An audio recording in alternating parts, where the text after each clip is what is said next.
Just this week, he said that he is, quote, proudly the person proudly responsible that he took your freedom. Joe Biden and I trust women.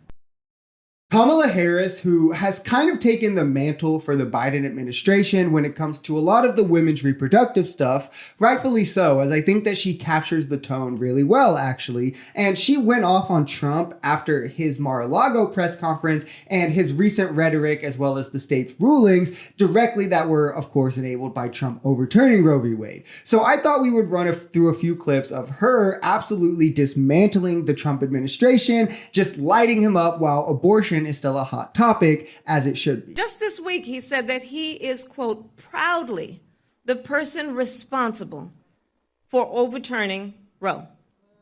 Proudly responsible for the pain and suffering of millions of women and families. Proudly responsible that he took your freedoms. And just minutes ago, standing beside Speaker Johnson, Donald Trump just said the collection of state bans is, quote, working the way it is supposed to.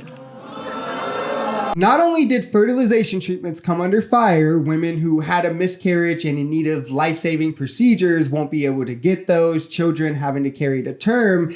It's the states working how they should, according to Trump, but he also said they're working with beautiful harmony, which seems to strike at him feeling as if it's going exactly how he wanted it to, which it did. He said that clear as day. However much he tries to play the optics on it and like a moderate now, he wanted this. And when somebody tells you who they are, you need to believe them and not let them gaslight you later. Team Trump have an additional plan to attack reproductive freedom, a plan that they intend to implement on day one, even without Congress. They want to use another law from the 1800s, it's called the Comstock Act, to ban medication across all 50 states, no matter if it's currently legal or not. So here's what a second Trump term looks like.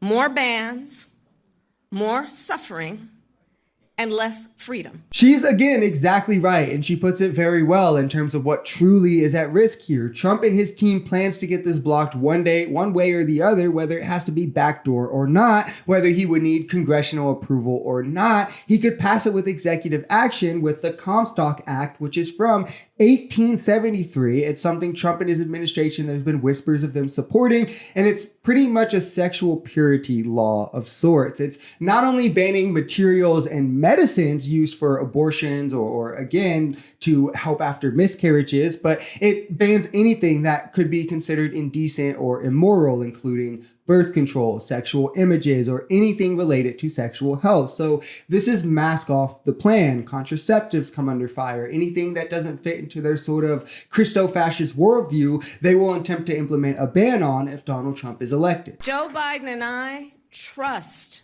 women to know what is in their own best interest. And women trust all of us to fight to protect their most fundamental freedoms. So Arizona, this November, up and down the ballot, reproductive freedom is at stake.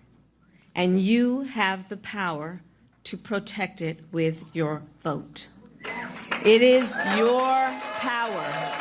And this is advice that can be heeded in any state, regardless of where you are. Abortion will be on ballots. Voting in Democrats will be a necessity to get the majority, so they don't have the numbers to ensure this kind of Christo-fascist worldview could be applied, and that your area code isn't what is determining the health care that you are allowed to receive. Women should be free to make choices about their own bodies. Fertilization treatment should be wildly accessible for any family that wants to use it. And let's never forget that the pro-life community instantly forgets about them the second they're born. They would never go for stricter gun control to prevent school shootings. They would never go for universal pre-K despite the benefits of kids attending those things, or universal childcare. Most opt out of free school lunches, ACs, guaranteeing ACs are in their schools. It all comes back to a ploy for control. If you enjoyed this video, we're Social Society. We're a commentary channel influenced by politics, society, and the economy.